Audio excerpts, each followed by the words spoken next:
سلامونه کوم. آفتاب احمد خان شیرپور سره موجود یم په خپله دیره کې چې کارکنان را روان دي. مبارکباد له او زموږ دپاره ډېره زیاته د خوشقسمتۍ خبره ده چې دلته کې موږ ته خو ډېر زیات نږدې دی او بیا دغه کلي یو چې نن شیرپوخان مخالفین هم په دغه حلقه کې چې څونه میلاویږو نو چونکې د سیاسي دغه سره دا خبره کومه چې شیرپوخان اسمبلی کې ولې نه دی نو هغه کارونه روان دي، خو هغه مخالفین هم خفګان څرګندوي چې موږ ډېر بد کړي دي او بیا پکې ډېر دا و چې موږ بد نه دي کړی، حکومت را سره بد کړي. دغه وخت دغه نو الحمدلله شیرپوخان د صحتیابۍ دپاره چې دغه شانتې راته روغ رمټ ما سره الفاظ نه وي چې زه دوی په شخصیت باندې څنګه خبرې وکړم، چونکې یو رارکي او څو خبرې د دغه لوډ شیډنګ والي صاحب هم کوو. لوی اختر دی جي او خلکو هم پیغام ورسي. ډېره مننه الفان. نن خو مواګیله وکړه چې ته لیټ راغلی، مونږ وختي داسې منتظر وو، انتظار هم کوو چې ته به راشې او څو سوالات به وکړو ستا د جوش او جذبې او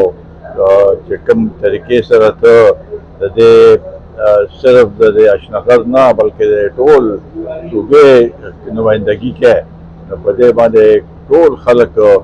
ستا چینل هم ګوري او هغه ستا اواز چې دی هغه اوري. مونږ په دې ورځ باندې زه د ټولو ملګرو ته، مشرانو کشرانو، خویندو میندو ته د اختر مبارکي ورکوم. دا د قربانۍ اختر دی او قرباني مونږ ټوله ښه په حوصلې سره خلکو وکړه، لګیا دي کوي او دا یو مذهبي فریضه ده هغه پوره کوي. ورسره په دې اختر کې د خلکو ډېرې پریشانۍ دي، داسې پریشانۍ دي چې د هغې ما سره الفاظ نشته چې څنګه د هغې تشریح وکړم، ځکه چې یو طرف ته خو ګراني په خپل ځای باندې داسې اوس مسله داسې ده چې یو مسله راځي سړي نه بله ځوه ایري ګراني ده. اوس په دې څو ورځو د لوډ شیډنګ دا یو میاشت داسې چې کوم دا لوډ شیډنګ سلسله روانه ده، دې خو خلک تباه برباد کړ، بلکل تباه برباد کړ. د دې مونږ خلکو مونږ ته هغه کوي چې شا به زر کوي او دا داسې حال دی چې زه نه پوهېږم چې دا څه دوی کوي. په دې ځای خو اختر هم نه معاف کړی، اختر په ورځ مهرباني دا هم نه کړ چې یو څو ګنټې بجلي دا پرېږدي چې خلک اختر مبارکي وکړي، حلاله وکړي، دا ټول دې دپاره هم نه دی پرېښی. نو زما په خیال اوس دا صورتحال دی، نو به دا اوس په صرف په خبرو باندې نه کېږي، دا به عملي اقدامات اخیستل غواړي. نو زه بیا به چېرته دا خلک چې دي دوی به راویښ شي. خو د ملک په یو طرف ته دا خلک د IMF خبره کوي، د ګرانۍ خبره کوي، د بېروزګارۍ خبره کوي، خو هلته دا کم از کم دا بجلي او دا خو ټیک یې که نه ګیس هم نشته، په دې ګرمیانو کې هم ګیس نشته، نو ډېر پریشاني ده او دا زمونږ نه کم از کم دا برداشت کېږي نه. دا خلک چې کم ووینو او هغوی ما ته پته فریاد هم راته غریبانان نه کوي، خو مونږ ته پته چې د هغوی زړه کې څه خبره ده. شیرپوخان تمه درنه ساتي چونکې تاسو هم د PDM حصه یې، نو په دغه وجه باندې حکومت چې کوم دی ناکامي کوم ځای کې ده چې دومره لوی لوډ شیډنګ په دومره غټه سطحه باندې ناکامي اوس سیسټم یې بالکل فیل شوی دی. نو اوس نو سړی څه ووایي، بالکل فیل سیسټم دی. نو د دې لپاره په دې باندې توجه نه ورکوي دوی. خو بس هغه عمران خان هغه ذهن هغه شی سلسله نه راوځي، هغې کې لګیا دي د خلکو پریشانۍ لرې کوي. نو خلکو نه به بیا د عمران خان په خپل ایر شي، خو چې تاسو هغه طرف ته لګیا او دی په دا لوډ شیډنګ او دا ګراني همدغه شي، نو حالات په مزید خرابېږي. په دې کې اوس درېیمه خبره نشته، مونږ ټیک ده PDM یې صحیح، خو دا حکومت کې خو داسې واضح طور باندې مونږ نه یو چې چا پکې څوک ناست دي هغوی او خاص کر د بجلی والا وزارتونه دي په هغه دي نو شهباز شریف صاحب خو ورته څو ځله ووایي چې بھائی دا لوډ شیډنګ کم کړه، خو کوم ځای کمېږي؟ یو هغې کې نه کمېږي، نه د بیا بیروکراسي هم دغسې ده او چې دا د پاس نه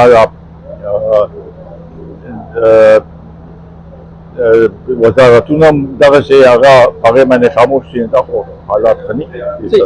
نگران حکومت دی په دې صوبه کې دلته ګورنراج خبرې کېږي، د ګورنر داسې خبرې مخې ته راځي چې خلک ډېر زیات خفګان څرګندوي چې تاسو ته هم داسې خبرې مخې ته راغلي وي. نو څه نظر ساتئ دې وخت کې صوبې حالت زار او الیکشن چې کوم دی څومره ورځو کې هسې مزید متوقع دی چې د دې نگران حکومت نه موږ ته نجات حاصل شي؟ ایوب خان الیکشن خو بس اکتوبر نومبر کې به کېږي، دې کې بل دویمه خبره نشته. او خو د چا دا خیال دی چې یاره لږ لیټ کوو نو ګراني به کمه شي، دا هغې کې څه فرق نه راغلی. لا خو اوسه پورې مونږ دواګانې کوو چې دا چې 2-3 ورځې کې IMF والا مسله حل شي. نو الیکشن به په نومبر کې کېږي، خو اکتوبر اخري یا نومبر په دغه کې به الیکشن کېږي. په صوبې حوالې سره جي ګورنر حوالې سره ډېر زیات داسې خبرونه راځي مخې ته. ګوره دا اوس د بعضې پارټو مونږ په دې باندې کې نه راځو چې بعضې کسان یو خبره کوي، بعضې بله خبره کوي، خو مونږ به دا وایو کم از کم چې دا نگران سیټ اپ چې راغلی په کار دا دی چې دوی خپل یو صحیح سمت کې خپل لاره تعین وکړي او هغې باندې کار وکړي او د الیکشن دپاره فضا چې ده هغه سازګاره کړي. شرکوف دا اسپیار چې کوم بیان راغلی یا د عدلیې ترمنځ چې دا کوم کړکېچ دی نو دې ته په کوم نظر باندې ګورئ چې دا 9 مۍ کوم واقعیت شوي دي پوځي عدالتونو کې دغه مقدمات نه کېږي، داسې خبرې مخې ته راځي، نو آیا په تېرو حکومتونو کې داسې نه شي؟ په تېر حکومت کې به شوي دي. وره دې ځله دا 9 تاریخ 14 مۍ او 10 دا خو د تاریخ یو سیاه ترین ورځ وه. داسې ورځ وه چې دا اوس ته چې د خپل کور محافظانو باندې حمله وکړې نو بیا پاتې شو پکې. نو دوی چې دا څوک اوس لګیا دي دا عدالتونو کې دا دوه ډېر سینر وکیلان دي هغه وایي چې موږ دا کوو چې په تېر حکومت کې 30 کسان په هغې کې ملټري کورټس کې هغوی باندې سزا و خطرناک و خو چا اواز نه اوچت کړی. هغه اوس یو داسې حالات دي هنګامي یو داسې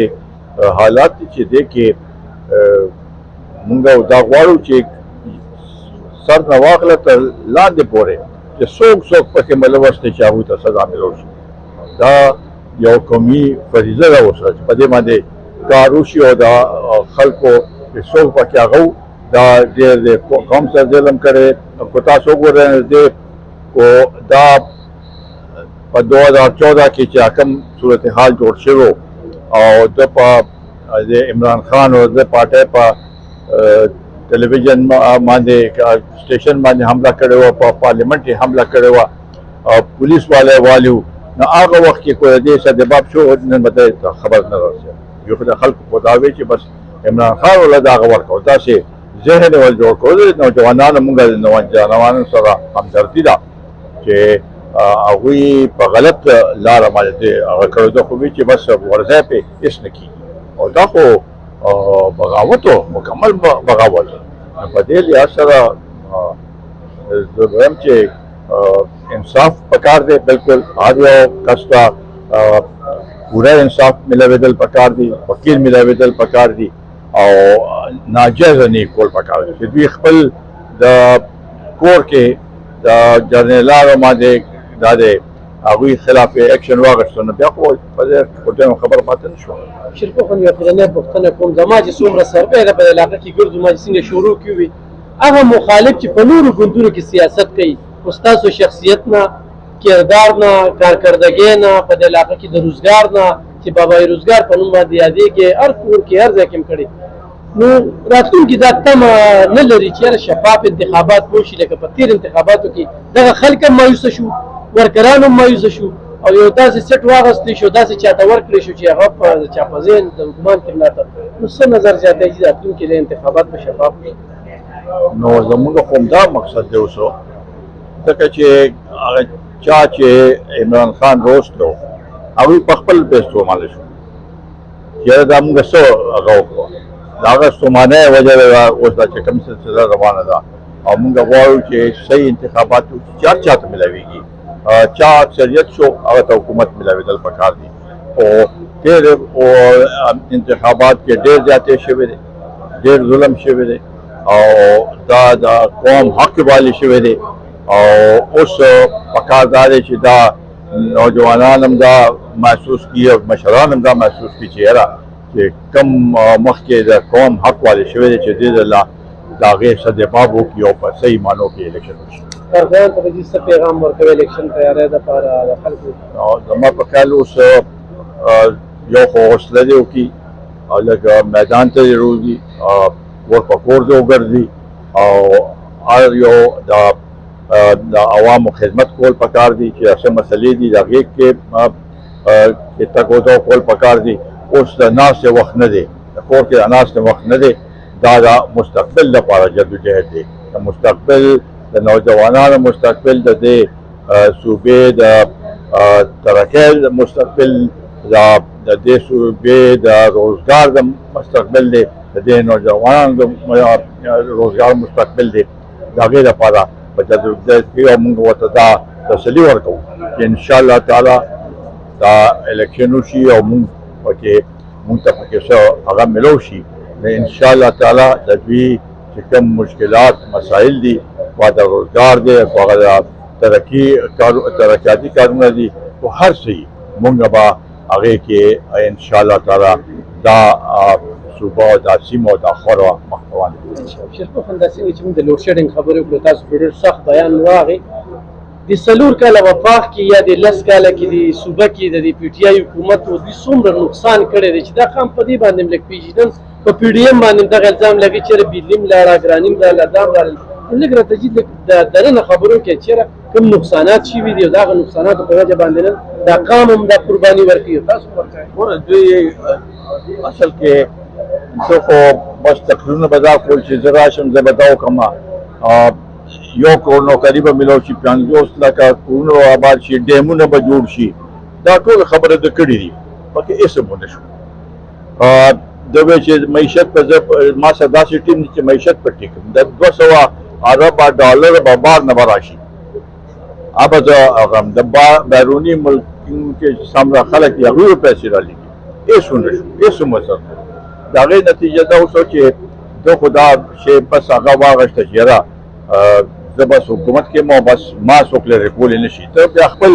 بچو دپاره کړی دی د عوامو د فلاح و بهبود دپاره کار نه یې کړی خو آی ایم ایف سره چې کوم معاهده کړې وه هم غلطه وه په هغه وخت کې ډېره سخته وه بیا د هغې معاهدې نه انحراف وکړو هغه زمونږ پوزیشن د پاکستان پوزیشن پرې خراب شو او اوس هغه واپس په خپل هغې باندې راوستل اسان کار نه دی نو په دې لحاظ سره اعتماد زمونږ په بیروني ملکونو کې خراب شوی د بیروني ملکونو کې زمونږ تعلق خراب کړو هغه ملکونه چې زمونږ ته ډېر نږدې وو هغوی سره تعلق په هغې باندې متاثر شو نو دا ټول شیزونه چې راغون کې نه پته لګي چې یاره دا 4 کاله داسې شو چې په هغې کې بجای د دې نه چې هغه مخکې لاړ شي ملک هغه په وروسته روان ډېره زیاته مننه